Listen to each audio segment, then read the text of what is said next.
Adéntrate en el mundo donde las palabras se convierten en magia. Únete a nosotros mientras nos sentamos con poetas leyendo en voz alta, novelistas revisando manuscritos en su escritorio a la luz, escritores de todo tipo compartiendo ideas en talleres y cafés. Descubre sus inspiraciones desde cafés hasta recuerdos personales. Descubre sus secretos íntimos y sus técnicas diarias. Descubre sus historias contadas directamente de la fuente. Muy buenas noches a todos los que nos están viendo y a todos los que nos verán en el futuro. Hoy vamos a hablar con Javier Díaz Gil. Javier Díaz Gil es una persona que ha tocado o toca muchos puntos en el tema de la literatura. Por un lado, dirige la tertulia Rascamán, una tertulia que tiene ya cierta solera porque lleva muchos años funcionando. Y por otro lado, pues es una persona que ha dedicado su vida, entre otras cosas, a la poesía. Hoy vamos a hablar de un libro que realmente se gestó en el 2007 en un viaje que hizo a Brasil. Y el libro trata de ese espacio entre la frontera entre Brasil y Argentina, que es donde están Iguazú, los saltos de Iguazú. Bien. Javier, muchísimas gracias por venir, muchísimas gracias por estar aquí y es para nosotros un placer y seguro que será un placer escucharte. Buenas noches. Buenas noches, Nicolás. Muchas gracias a ti por invitarme. He escuchado algunas de las entrevistas que has hecho y para mí es un honor estar en tu programa. Gracias. Y bueno, y darle las gracias también a todos los que nos escuchan ahora mismo en directo y los que nos van a escuchar más adelante. Muy bien, pues sirva esto como una pequeña introducción y espero que al final no me pegues, pero bueno, Morir en Iguazú es mucho más que el testimonio lírico de un viaje, es una travesía espiritual, un descenso a los orígenes donde la palabra busca reconciliar al hombre con la naturaleza. Javier Díaz Gil convierte el viaje en un rito de conocimiento, una inmersión en la piel ardiente del Brasil y en los abismos del alma. Transforma la experiencia del desplazamiento geográfico en una exploración interior.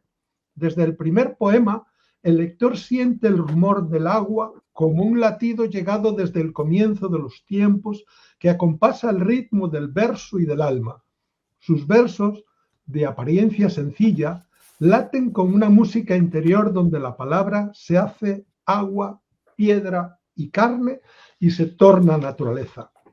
El libro, escrito, como decía, tras un viaje al Brasil en el 2007 y madurado durante 15 años, destila la mirada de quien observa desde la extrañeza, pero también desde la empatía. En sus páginas convive la exuberancia tropical y la herida social, el asombro ante la belleza y la conciencia de la injusticia. El poeta europeo, español en este caso, se enfrenta al trópico sin exotismo. Lo contempla con ternura y responsabilidad, reconociendo en cada niño, en cada viejo loco, en cada sombra urbana, un espejo de su propia humanidad. La estructura bilingüe, español y portugués, refuerza la idea del tránsito, del diálogo entre lenguas, culturas y sensibilidades.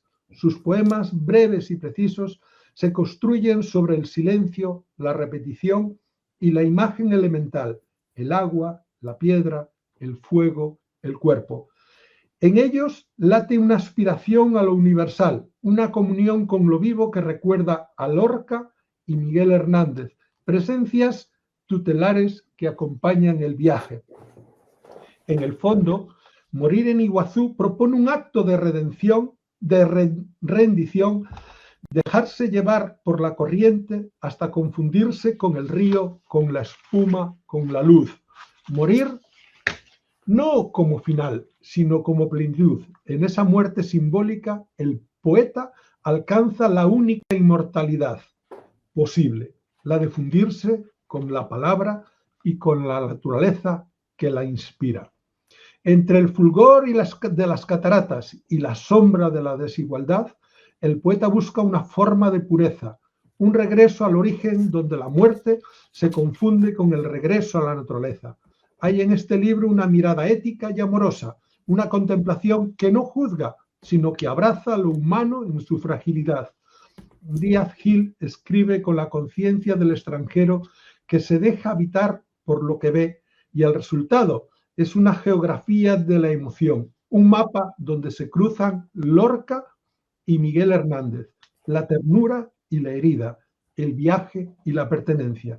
Morir en Iguazú es, en última instancia, un canto a la comunión con la tierra, con el otro y con el misterio de la palabra.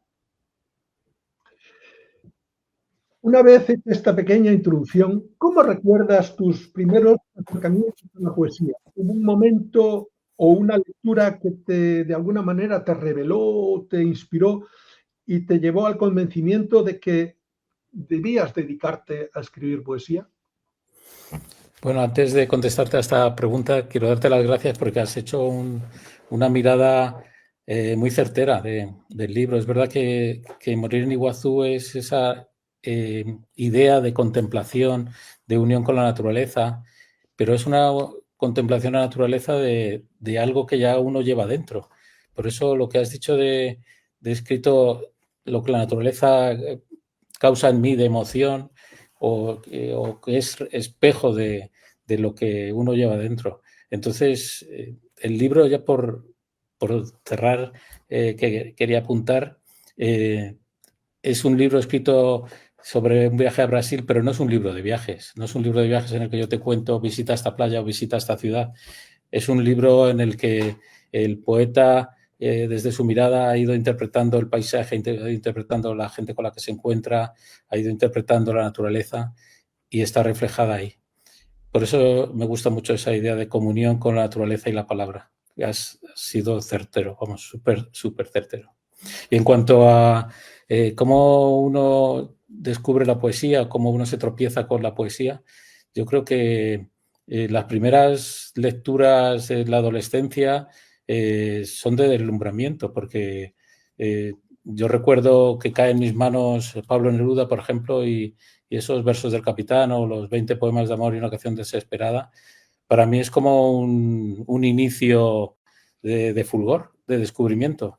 Y yo creo que uno encuentra que hay un tipo de lenguaje en el que se encuentra familiarizado y que puede ser tu forma de expresión. Y a partir de ahí, pues, más lecturas, más encuentros con otros poetas te hacen encaminarte hacia la poesía. Has sido profesor, gestor cultural y participante activo en tertulias literarias. Diriges la tertulia Rascamán, que, como dije, lleva ya décadas, creo yo, funcionando. Sí, el año que viene cumplimos 20 años. ¿Cómo ha influido esa faceta colectiva en tu escritura tan íntima y personal? Ha sido un aprendizaje, porque antes de coordinar la tertulia estuve 10 años llevando talleres de creación literaria.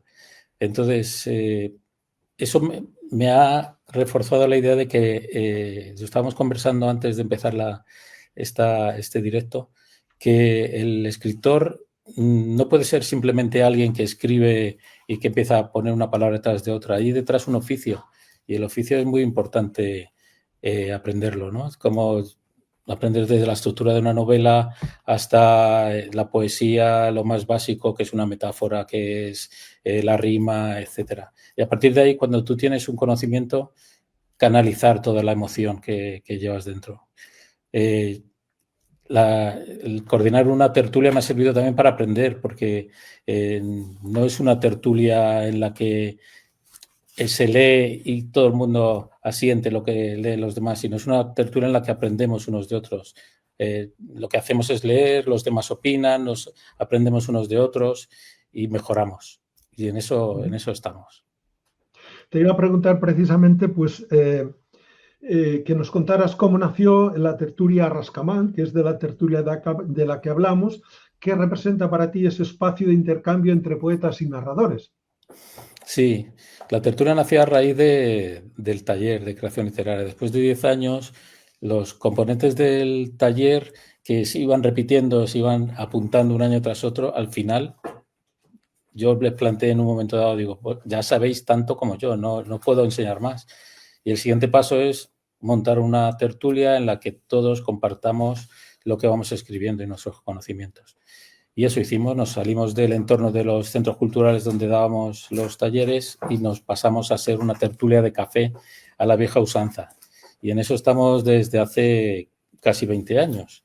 Y lo que decía antes, de ahí aprendemos todos, porque el nivel de conocimiento de los autores es muy bueno, el interés que ponen, la generosidad en escucharnos, en conversar, en aprender, se hace, nos parece que es un espacio de donde refugiarnos. Uh-huh. ¿Y qué relación mantienes con la enseñanza y con los jóvenes escritores? ¿Crees que la poesía todavía puede ser una forma de resistencia o de educación sentimental? La poesía es una forma de resistencia siempre, porque es un refugio. Yo creo que la poesía es una tabla de salvación. Tiene ese valor terapéutico de decir las cosas que sientes y que te preocupan, pero a su vez de una cosa tremenda, lo decimos muchas veces en la tertulia, como de cosas terribles o desgracias se puede crear belleza. Al final el arte, la literatura, la poesía trata de emocionar a través de la palabra, creando belleza, ¿no? Y yo creo que esta tertulia sigue teniendo ese punto de taller en el que seguimos aprendiendo, que te comentaba antes. En tus libros anteriores, como Los días imposibles o Los ingenuos, ya aparecían temas de memoria, viaje y pérdida.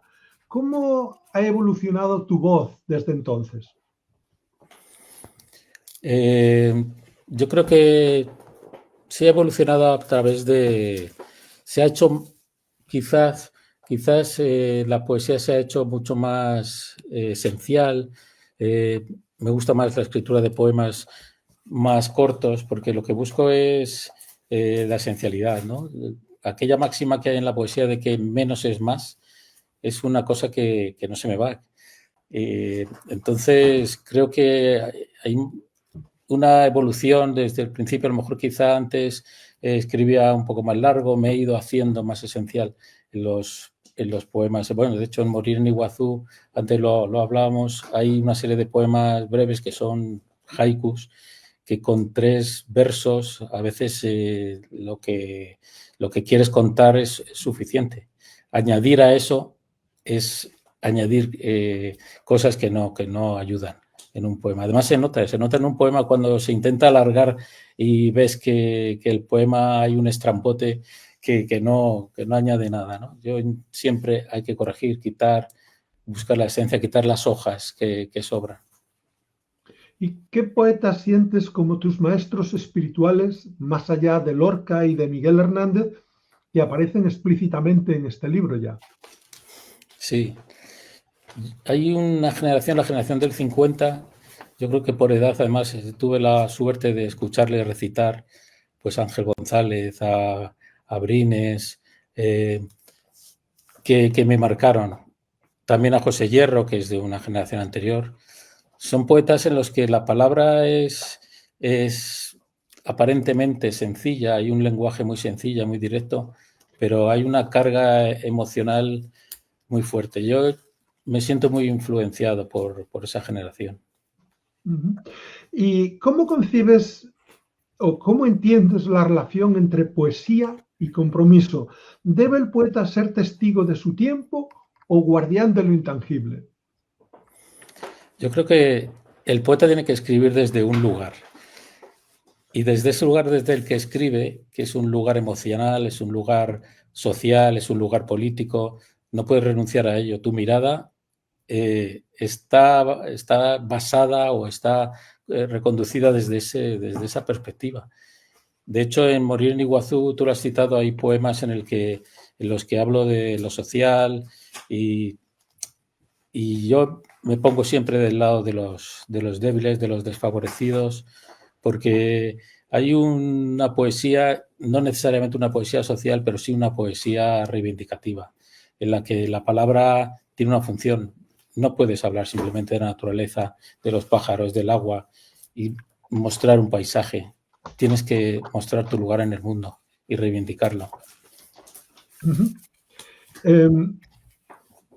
¿Concibes la poesía como una búsqueda de belleza, de verdad o de consuelo?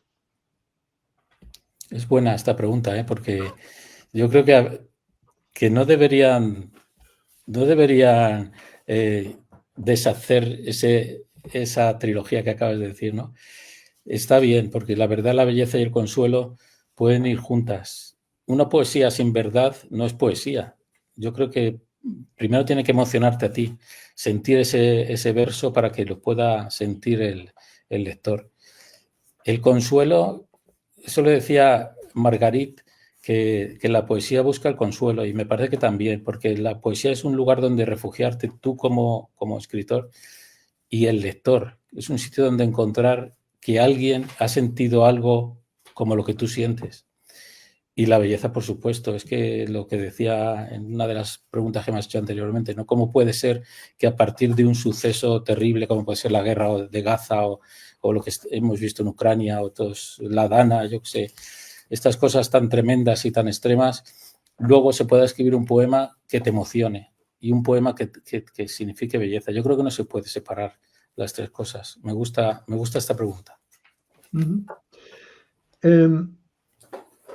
¿Crees que escribir poesía hoy sigue siendo un acto necesario o incluso político frente al ruido del mundo digital? Escribir poesía es una experiencia minoritaria. Y como es una experiencia minoritaria en el que el capitalismo por lo menos todavía no ha entrado ahí a pensar que puede sacar dinero, es un lugar de resistencia. ¿Eso qué significa? Que desde la poesía podemos escribir desde la libertad.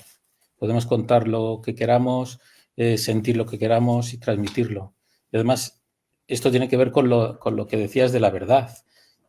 Si empleamos la verdad como herramienta, la poesía es muy útil. Yo creo que sigue siendo importante. Además, la poesía, que va de la mano de la emoción, lo que buscamos es el pellizco del lector y contarle cosas y mandarle un mensaje. Al final, ese mensaje tiene que ser desde la verdad, volviendo a tu pregunta anterior. Luego, la poesía es un lugar de libertad y de resistencia clara. En tu obra se percibe un diálogo constante con la naturaleza. ¿Podríamos decir, o me permites que diga, que escribes desde una conciencia ecológica y existencial a la vez? Sí, sin duda. Yo creo que cuando veo la naturaleza estoy viendo la degradación de la naturaleza, por desgracia. Entonces, no estoy viendo simplemente un paisaje bonito de pájaros, campos verdes, cielos azules, etcétera, ¿no? Que estoy viendo cómo esos campos los estamos destrozando, cómo el cielo se contamina, cómo las aguas se llenan de desperdicios, etcétera, ¿no? Y eso, en el libro hay otro libro anterior que escribí sobre Chile, que es Regresar a Chile, en el que ya hablaba de los glaciares, pero con esa mirada de los glaciares que retroceden, ¿no? Estoy hablando del paisaje, pero estoy intentando tocar esa conciencia ecológica o social que por desgracia hay mucho negacionista y que no lo ve todavía cuando es algo tan evidente. Y la poesía me ayuda a mirar eso y a transmitirlo, sí. Si tuvieras que definir tu poética con una sola imagen o metáfora, ¿cuál sería? Mi poética con una sola imagen o metáfora.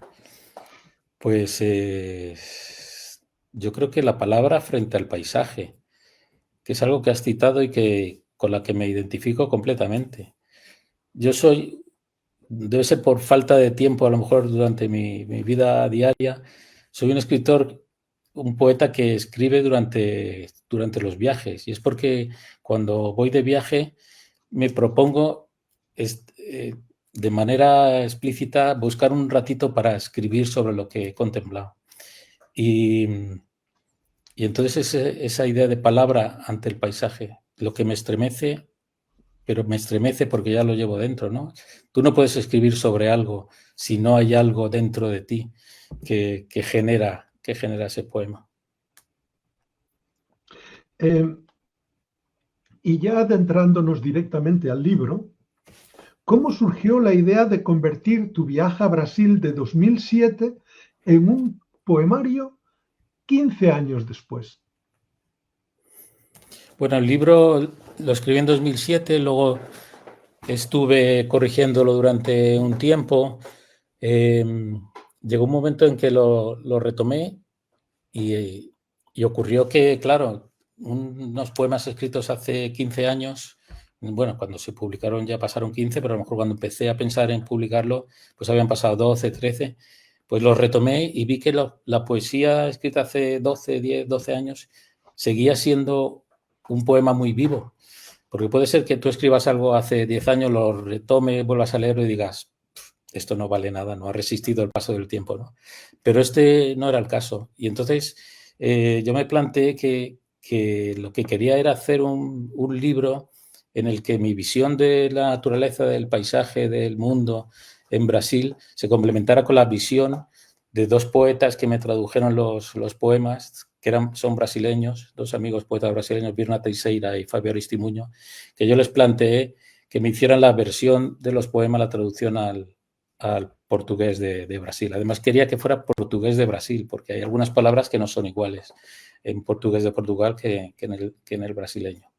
Y además le planteé a Carmen Padín, que es una compañera de tertulia, que es novelista y además es una ilustradora maravillosa, que me hiciera las ilustraciones del libro, algunas ilustraciones que acompañan a los poemas. Yo quería que esto fuera una unión entre el brasileño en la palabra, en los textos en portugués de Brasil, mis textos en castellano y la mirada poética de la ilustradora que está en estas páginas. Era casi un libro objeto, es lo que yo pretendía. ¿Qué papel jugó la memoria y el paso del tiempo en la maduración de esos poemas? La memoria y el paso del tiempo han hecho que cuando yo he revisitado los poemas pueda reconocerme en ellos, ¿no? Reconocerme y ver que era yo y sigo siendo yo el que está en esos poemas, porque la poesía bueno, iba a decir la poesía de paisaje o la poesía que habla de mi mirada sobre el paisaje, tiene que estar el paisaje, pero tiene que estar el poeta. En esos versos tiene que aparecer la emoción que hay de la naturaleza o de las personas en el poeta. Ahí es donde yo me reconozco. Sigo siendo el que se emociona frente al mundo, frente a la conversación con los demás, frente a lo que decíamos de un problema social, las terribles, los niños que siguen pidiendo en las calles de Brasilia, etcétera. Sigo siendo el mismo, me reconozco ahí, ¿no? La memoria es muy importante para saber de dónde venimos y desde qué lugar, como decía antes, escribimos, ¿no? ¿Puedes, por favor, leernos algún poema? Sí, mira. Hay un poema, el número 4, Praça da Sé, tiene este título, que me gusta la idea, te contaba antes, porque, bueno, tampoco sé mucho portugués. A lo largo del tiempo sí que ahora podría leer. De hecho, hay una amiga portuguesa que le he traducido un libro que es de su autoría al castellano. Entonces, bueno, con el tiempo el portugués ya lo voy manejando. Pero entonces me gustaba pensar que Praça da Sé significaba otra cosa, que esa sé significaba sed. Este es el poema. Cuánto mejor hubiera sido llamarte plaza de la sed, plaza del deseo, de la necesidad del agua, de la supervivencia, plaza de la sed, y que tuvieras en tu centro una gran fuente monumental que nos contemplara. Pero la sed que evoco solo es ruina de sede, el palacio de un arzobispo al que nunca le faltó el agua. Déjame que te imagine así, sed, la meta prometida, el lugar donde acaban todos los desiertos.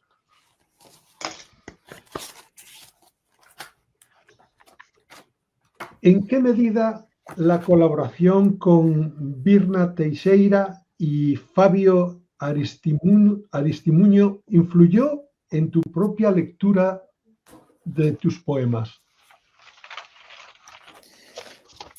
Imagino que te refieres sobre todo a su versión en portugués. Uh-huh. Sí que influyó, porque de pronto ves que hay expresiones que tú has dicho en castellano que escritas en portugués o dichas en portugués suenan muy bien. Y te reconoces también en ello, porque además la musicalidad que tiene el portugués de Brasil no lo tiene el portugués de Portugal.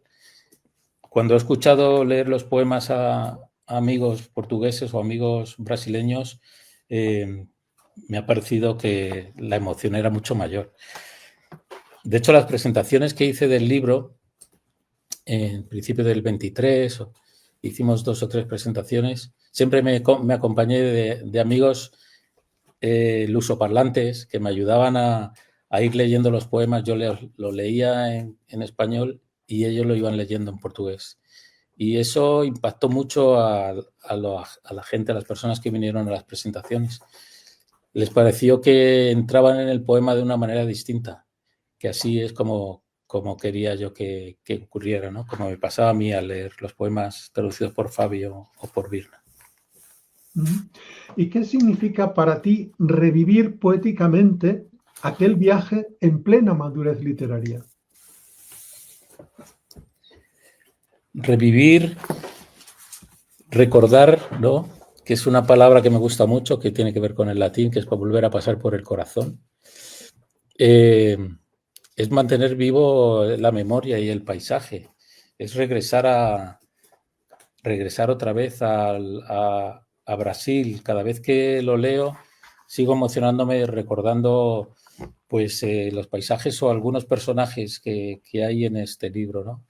Hay un par de ellos, 3 o 4 personajes a los que le escribí un poema que me siguen emocionando porque los tengo presentes. Cada vez que leo el poema estoy viendo su cara, el viejito de canoa quebrada, Sara que vendía caramelos, el niño que me mostró una iguana, que creo que tú también los has leído y que te han parecido emotivos.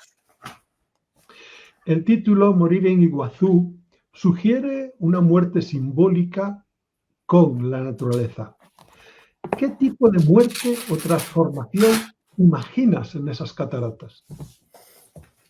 Morir en Iguazú, me gustaba mucho ese título. Hay uno de los poemas que dice, que empieza así: sería hermoso morir en Iguazú. Pero es esa idea de contemplación, esa idea de fusión con el paisaje. No es una idea de muerte, de llegar a... porque yo estaba contemplando las cataratas de Iguazú. Hay un puente desde la que contemplas la catarata, que lo tienes enfrente y estás oyendo el estruendo de la catarata, la caída del agua, cómo el agua recoge esa humareda de agua que rebota en el suelo y vuelve a subir.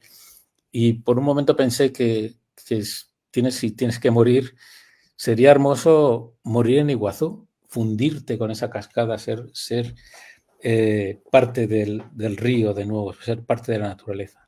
No hay un sentimiento de muerte o de fin, sino de fusión con la naturaleza. La mirada, tu mirada, la mirada extranjera, recorre todo el libro. Observas el Brasil como un lugar de belleza y desigualdad. ¿Cómo trabajaste ese equilibrio entre fascinación y crítica?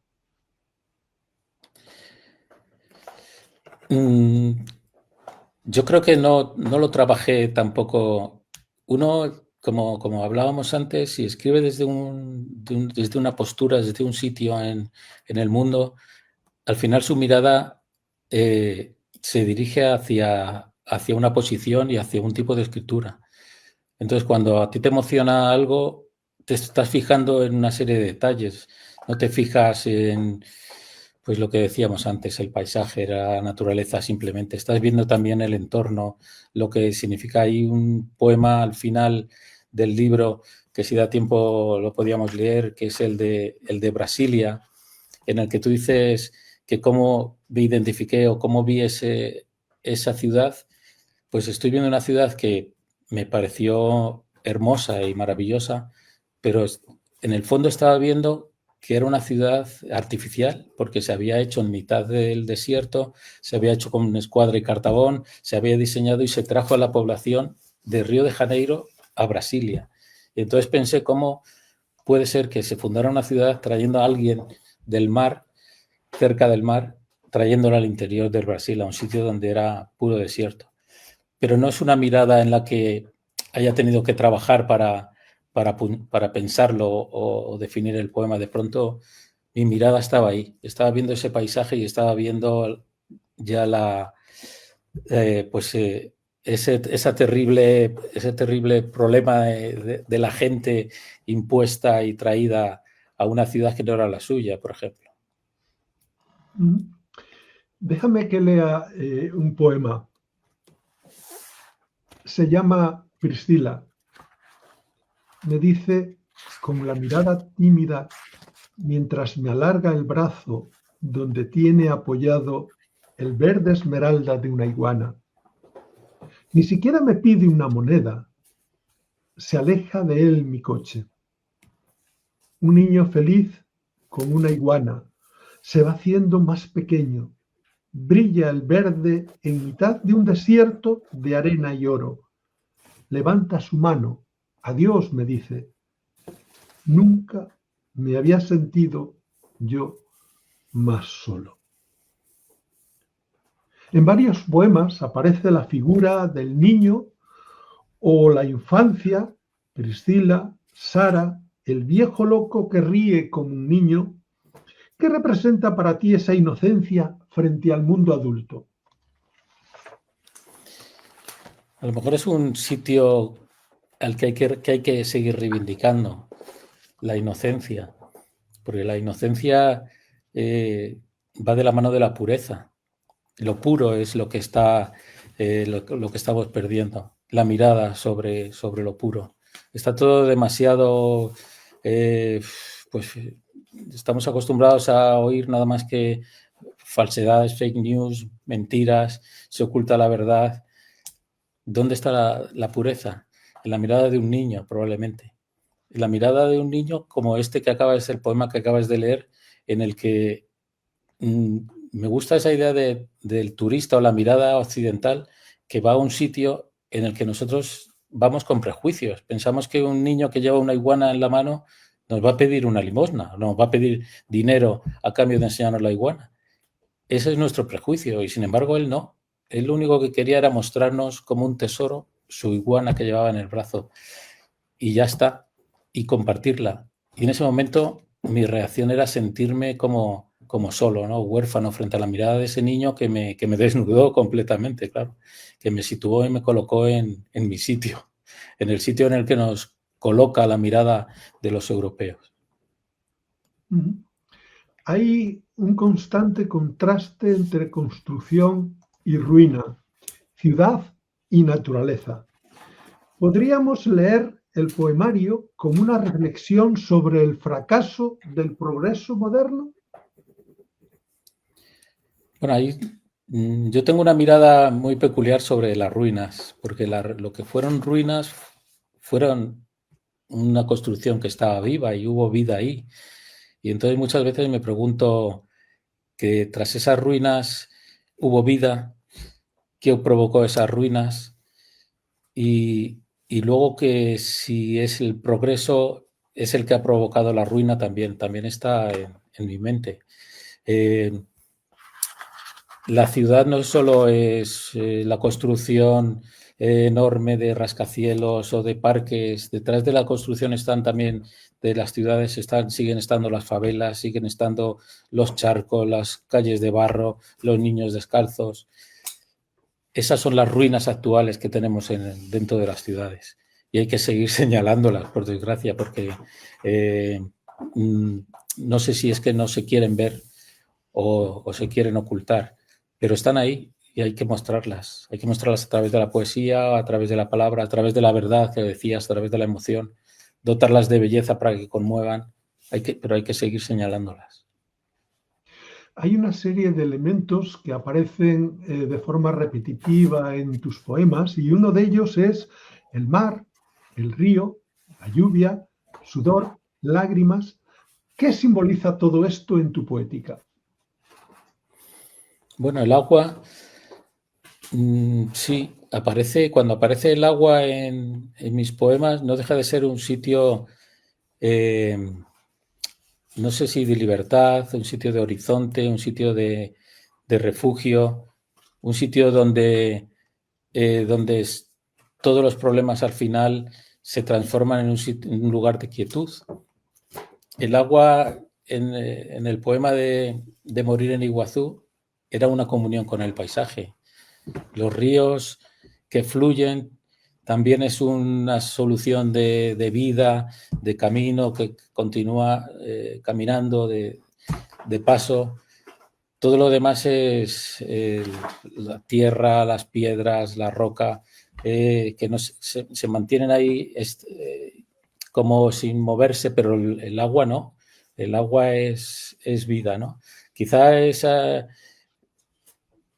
lo que fluye no deja de ser lo vivo, ¿no? No deja de ser un refugio, un lugar al que dirigirse. En el poema Plaza de la Sed, criticas la sed espiritual y material de la sociedad. ¿Qué te llevó a elegir esa plaza como emblema del deseo y la carencia? Claro, eso lo explicaba yo antes. Plaza da Sé significa plaza de la sede o plaza del aseo, que es el lugar o el palacio de un arzobispo.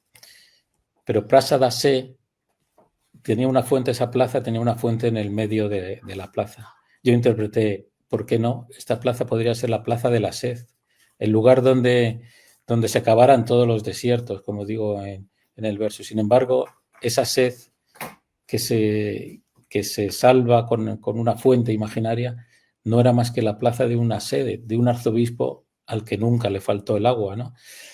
Esa dicotomía entre el desierto, la sed y el arzobispo al que nunca le faltó el agua no deja de ser una reivindicación social tratada desde la mirada del poeta, lo que decíamos antes, de escribir desde el lugar que ocupas en el mundo, desde tu lugar de la emoción, de la política, de lo social. Ahí está la crítica un poco disfrazada dentro de una metáfora, ¿no? Y dices en un poema,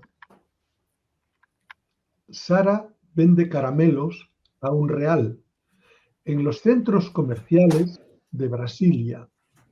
Tiene 15 años y la mirada más limpia que jamás haya visto. Vende durante el día junto a las tiendas donde no podrá comprar. Sara se detiene a mi lado y me acompaña y me da conversación. Le compro caramelos y Sara se va. Ella me habrá olvidado. Yo no podré olvidarla nunca. Sara vende caramelos por £1. ¿Cómo abordas la mirada sobre la pobreza sin caer ni en la compasión ni en el exotismo?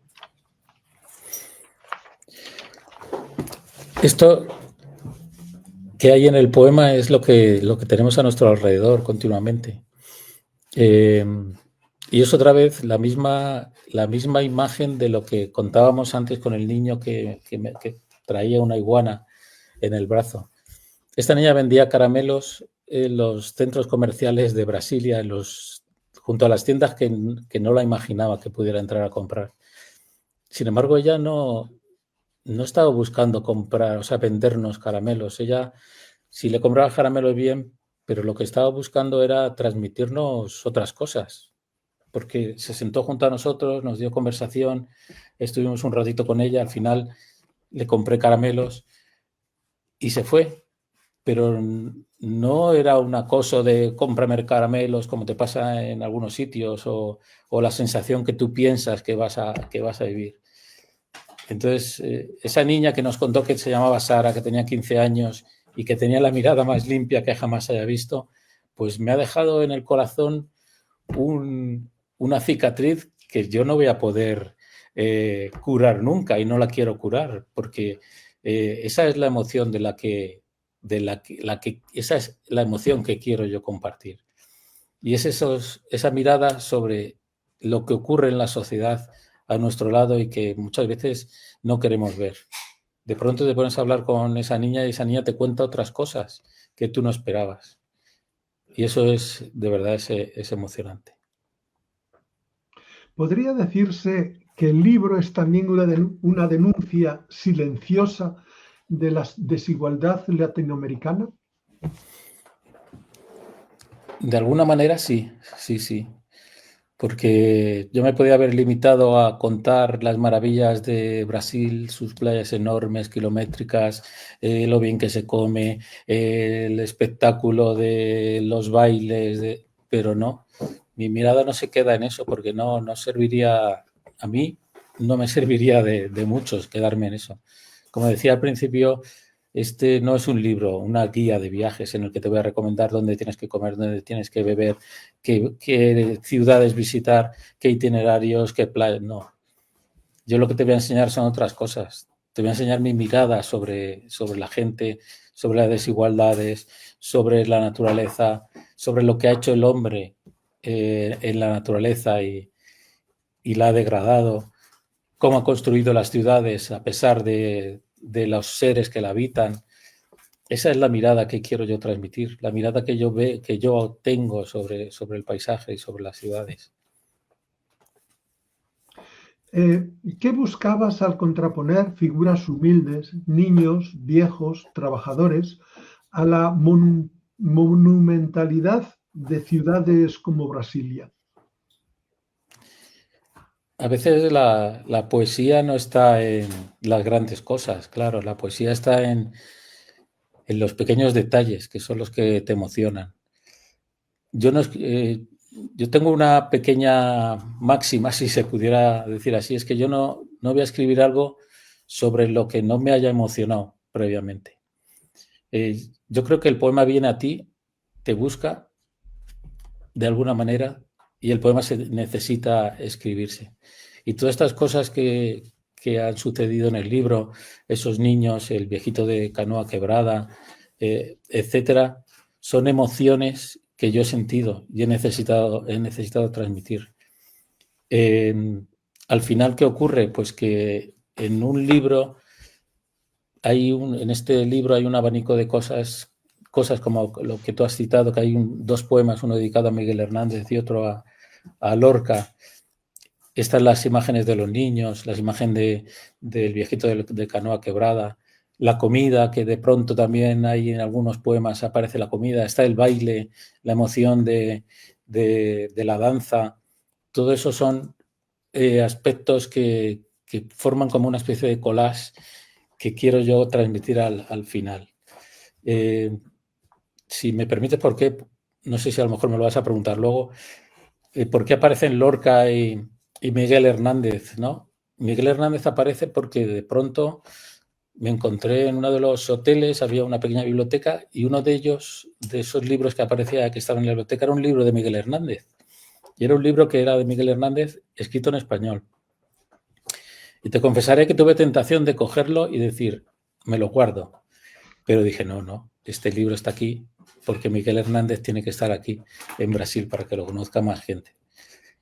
Y me pasó algo parecido con Lorca, que de pronto en una ciudad en Brasil, en Belo Horizonte, pues había una representación teatral sobre Lorca. Y bueno, fue muy emotivo. Tuvimos que comprar una entrada y dijimos, tenemos que ir a escucharlo, a ver cómo desde Brasil se vive la poesía de Lorca. y era una obra de teatro sobre la vida de Lorca en portugués, pero fue tan emocionante y tan emotivo que yo me sentí pues implicado otra vez de nuevo con Brasil, cómo nuestra poesía había llegado a Brasil y estaba viva allí, ¿no? Estaba viva Lorca y estaba vivo Miguel Hernández. Y al final tú viajas a los sitios, pero llevas cosas en tu mochila cargadas y son las que te encuentras en tu viaje. Uno viaja, yo creo que también para encontrarse a sí mismo y para encontrar cosas que ya lleva uno dentro, como pasó con estos dos poetas. ¿Qué relación crees que existe entre poesía y responsabilidad moral en tu propia escritura? La poesía es una forma de comunicarse, en mi caso, ¿no? Es mi forma de transmitir la emoción. Y uno debe ser responsable de lo que escribe y de lo que hace llegar al lector. Hay una responsabilidad social porque es inherente a la mirada que tengo sobre lo que me rodea y lo que me conmueve, lo que me inquieta, lo que me enfada, tiene que estar ahí en el poema. Y al final hay una responsabilidad también a la hora de publicar.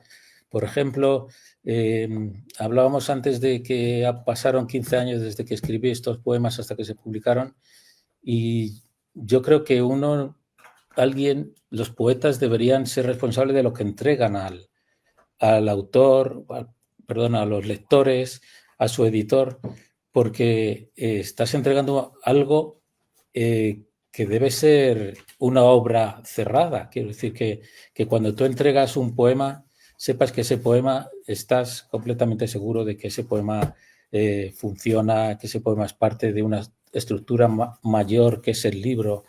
El libro es una estructura cerrada, es una estructura orgánica, es un cuerpo que tiene que transmitirte algo, un mensaje. Cada poema es parte de ese cuerpo, es un órgano que te lleva a una estructura común. Hay una responsabilidad que tú dices en la escritura, pero hay una responsabilidad moral a la hora de entregar esos poemas al lector. No sé si esto contesta un poco a tu pregunta sobre la responsabilidad moral de la escritura. Sí, por supuesto. En varios poemas o en muchos poemas utilizas repeticiones y paralelismos, mano y brazo, hombro y cabeza. ¿Cómo trabajas el ritmo en la página? Bueno, me interesa mucho el ritmo. En ese caso, como estamos hablando de la danza, estamos hablando de la percusión, me gustaba que ese ritmo, el mano y cabeza. Si quieres, déjame, te leo el poema. Sí, por favor. Dice: es la mano que sujeta la maza, el brazo que sostiene la mano, el hombro firme y la cabeza, el cuerpo entero golpeando la piel, el ritmo de la carne vibrando a golpe de tambor. Ese juego de paralelismos y de encadenamientos que lo que te hacen es llevar el ritmo del tambor me interesa mucho. Es una forma de transmitir lo que estás contando, ¿no? Estamos contando sobre el ritmo de un tambor. Me interesa que haya un ritmo dentro del poema. Ese ritmo se puede lograr gracias a este tipo de construcciones, el paralelismo, las repeticiones que tú citabas. Pero luego me interesa mucho también otra cosa que es lo visual, porque los poemas, como ves, pues están separados en las estrofas o hay versos más largos, versos más cortos. Visualmente, a la hora de atacar como lector, ese poema te tiene que transmitir algo. Tienes que ver que hay también una idea en el poema, una idea visual. La idea visual se tiene que conjugar también con la transmisión de una idea escrita, ¿no? Que se acompaña del ritmo. La poesía, el verso libre que muchas veces hablamos, es uno de los cosas, de las frases que decimos los poetas, es el menos libre de los versos, porque el que tú escribas un soneto o escribas una estructura clásica, pues ya estás supeditado a una serie de sílabas, a unas rimas, etcétera, y has creado un ritmo y una musicalidad que no tiene el verso libre. El verso libre no es un verso en el que tú vas partiendo líneas una detrás de otra y haces un poema, no. El verso libre tiene detrás, necesitas una musicalidad, necesitas un ritmo, necesitas una serie de normas, como es el número de sílabas, la sílaba libre impar, que es una forma de estructura libre que utilizamos en el verso libre, en el que juega siempre con los versos impares, por ejemplo. Hay detrás una serie de oficio que es necesario para escribir. Pero fíjate que acabas de decir que el verso libre necesita un ritmo, necesita unas sílabas, entonces no es tan libre. Entonces a lo mejor el verso libre no existe. Le llamamos así y muchos lo confunden con partir líneas, pero Claro. realmente no tiene nada que ver con ese tipo de libertad malentendida, ¿no? Claro, el verso libre es verso libre en contraposición a las estructuras clásicas. Pues estructuras clásicas tienes las sestinas, las cuadernarías, las sílabas, etcétera. Pero el verso libre, como estamos viendo, no es tan libre. Se está sujeto a una serie de reglas. Claro. Y están los acentos y utilizas los endecasílabos, porque los acentos tienes que mantenerlo pues, en una sílaba determinada. Hay cierto ritmo, evitar las asonancias. O sea, hay una parte después de la escritura de corrección que es fundamental. Eso lo hablamos mucho en la tertulia, por ejemplo. El otro día en la tertulia te contaré que llevaron un libro que es uno de los libros más vendidos de poesía que edita una editorial de poesía joven, que leíamos los poemas y decíamos, pero ¿esto cómo puede ser? Pero sin embargo era el libro más vendido en México, en España, no sé qué, no sé cuánto, bueno. Pero claro, es un tipo de poesía que no es un ni verso libre, simplemente poemas como decir, ya no estás conmigo y te echo tanto de menos. Eso no es un poema, pero sin embargo estaba ahí. Pero ¿qué pasa? Que hay una serie de poesía, igual que hay novelas que son bestseller, que son casi novelas para consumo, pues últimamente se está publicando mucha poesía que sería tipo bestseller, que es una poesía de consumo que no busca más allá que mera información emotiva que te pueda llegar rápidamente. Pero no se ve lo que hay detrás de trabajo y de oficio. Eso no existe. Y hay una cosa que hay que reivindicar, que es el trabajo, porque en ese tipo de poesía libre, en el que lo que hacen es poner un verso debajo de otro sin medir, se creen que han inventado el mundo, y hay muchas veces que oyes declaraciones del tipo, dice, yo no leo para no contaminarme. Pues mal hecho, mal hecho. Hay que leer, hay que estudiar, hay que dejarse influir, dejarse criticar por los que saben y tener paciencia, porque la poesía es un trabajo y es un oficio. Hay algo que a mí me llama la atención y que tú manejas bien, creo, y es el silencio. ¿Qué lugar ocupa el silencio tan presente entre paréntesis o en los cierres del poema dentro de tu construcción poética? El silencio me parece muy importante, porque antes hemos empezado hablando de qué tipo de poesía ha evolucionado, hacia qué tipo de poesía ha evolucionado. He ido hacia lo más esencial, y en lo esencial hay una parte muy importante que es el silencio, las pausas, lo que no se dice en el poema, pero que está ahí casi gritando, ¿no? Porque lo que busco es, con el silencio, muchas veces es la complicidad del lector, que el poema lo complete el lector. Entonces, el silencio es parte de esta estructura visual que estábamos viendo antes, de pronto cómo construyo el poema y hay un verso que está desplazado un poco más abajo porque hay una pausa en el que yo busco que de un verso a otro haya una pequeña reflexión por parte del lector. Es muy importante en un poema el silencio, porque es tan importante lo que no se dice como lo que se dice.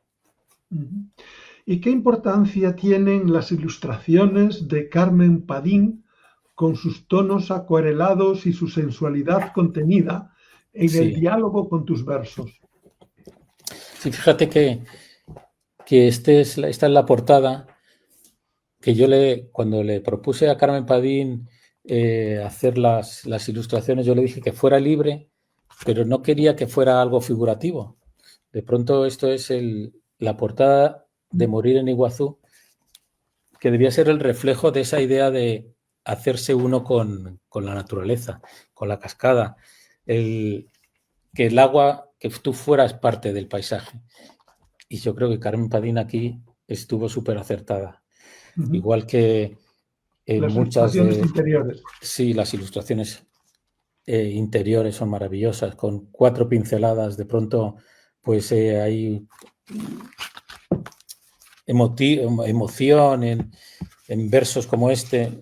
Yo qué sé, esto representa casi, la representación de uno de los haikus que dice: cae la noche sobre la playa un náufrago deshabitado. Pues yo creo que la palabra y las ilustraciones aquí se han hermanado y han funcionado muy bien. El poema que dedicas a Brasilia muestra una ciudad sin alma, donde la gente no canta. ¿Es una crítica a la modernidad planificada? Sí, sin duda, porque es una ciudad monumental, porque yo tenía mucha curiosidad por conocer Brasilia y me gustó verla, pero pensar que el origen de esa ciudad era un desierto, se construyó de la nada, se definieron las avenidas, los centros comerciales, las estaciones de autobuses, donde iba a vivir la gente. Y lo más terrible es saber que, lo que te contaba antes, que esa ciudad que estaba vacía había que llenarla de gente. Y la gente que se trajo era gente de Río de Janeiro. Entonces no te imaginas gente alegre de Río de Janeiro que tienen el mar al lado, la playa de Copacabana, la samba, todas estas cosas que son... Y de repente te lo llevas al medio del desierto a una ciudad administrativa. Como yo me pongo en el lugar de esa gente y pienso que esa gente estaría triste, ¿no? La alegría que aunque vivirían en Río de Janeiro, la perderían al vivir en Brasilia. ¿Y cómo se conjuga en ese libro la mirada del viajero y la del poeta europeo que se enfrenta al trópico? Yo creo que lo que hablábamos antes, uno lleva sus prejuicios pensando que no sé, que el desarrollo, que Europa es un lugar desarrollado con muchos siglos de historia, pero la inocencia, la verdad, no está a lo mejor en lo que te rodea aquí en Europa. De pronto tienes que ir a esos sitios donde la naturaleza se desborda y la mirada de la gente y de los niños es pura inocencia para que te conmuevan.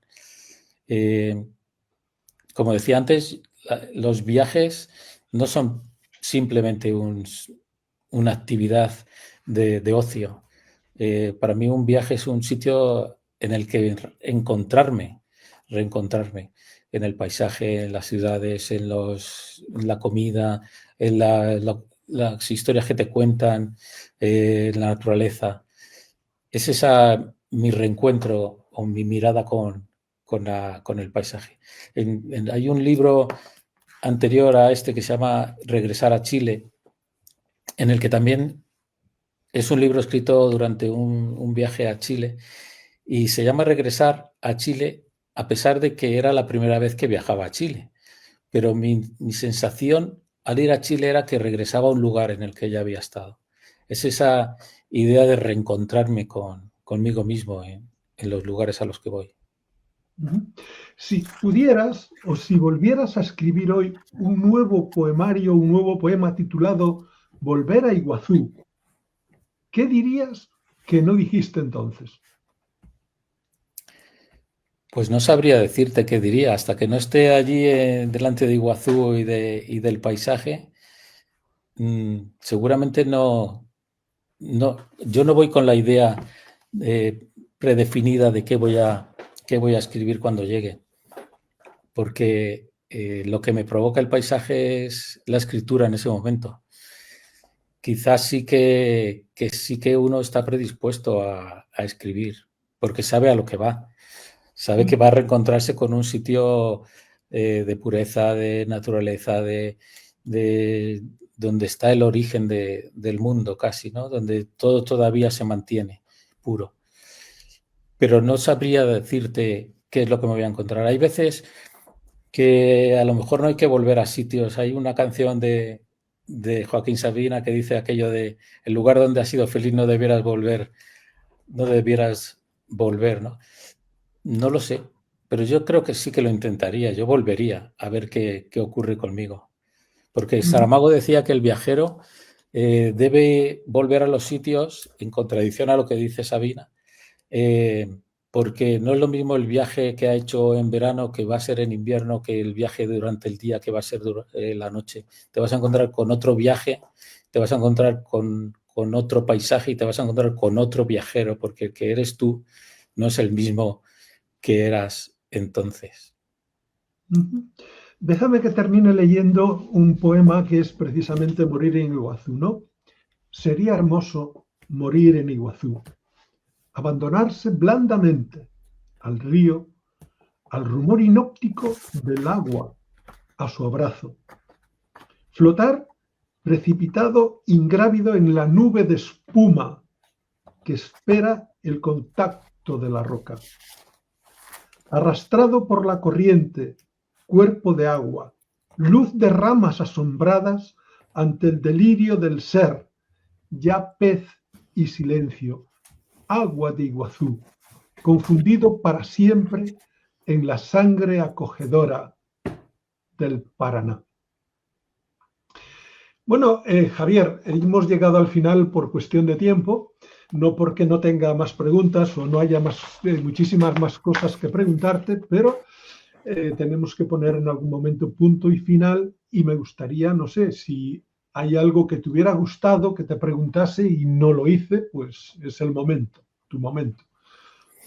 Bueno, quiero darte las gracias por esta entrevista, que he estado muy a gusto, por tu mirada, que ha sido como te decía al principio, una mirada certerísima sobre mi escritura, y no sé si añadir nada más, que si os ha emocionado lo que hemos escuchado, por favor, buscad el libro, seguid leyendo poesía y no dejéis de emocionaros y de no perder la mirada,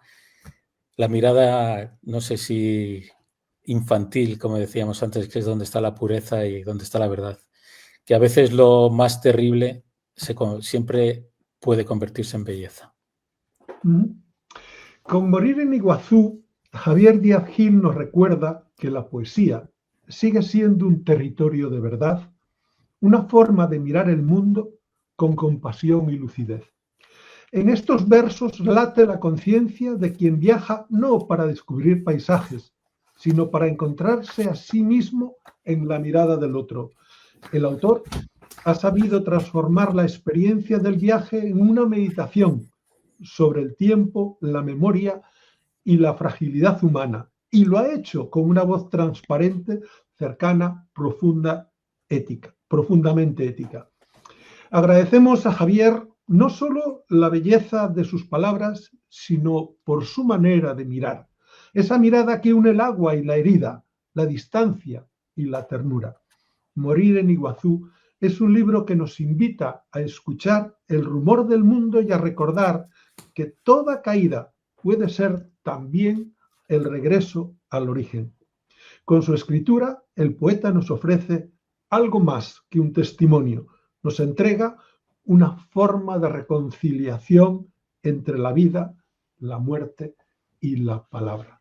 Javier Díaz Gil, muchísimas gracias por estar aquí, y si alguna vez quieres volver, quieres estar, solo tienes que avisarme y hacemos un huequecillo, ¿vale? Y por otro lado, pues muy agradecido por este rato que hemos pasado. A mí personalmente me ha dado y me ha traído mucha alegría y muchísimas gracias. Que encantado, de verdad. Yo repetiré contigo las veces que haga falta y me gustaría volver otra vez a reunirnos, conversar, porque en torno a la poesía, a la mirada, a la posición en el mundo, a nuestra emoción y sobre todo intentar transmitir que esa emoción llegue al lector. Eso es una de las cosas que se tiene que plantear el escritor, el novelista, el poeta, que uno no está solo en el mundo y su mensaje no es nada si no llega al lector. Bueno, aquí hay algunas cosas de la gente que ha escrito, felicitaciones a ambos, etcétera. Sara Lucía, que vendrá en algún momento la próxima semana, creo. Un verdadero viaje para emocionarse con la palabra. Muchas gracias a los dos, excelente, un saludo, etcétera, etcétera, ¿no? Pues nada, darte muchas gracias a los que nos han estado viendo y a los que nos vean en el futuro. Sí, son muchos más los que nos seguirán viendo ahora en estos días. Y bueno, de nuevo darte las gracias y buenas noches a todos y cuando quieras volvemos a encontrarnos. Muchas gracias. Encantado. Muchas gracias, Nicolás. Un abrazo.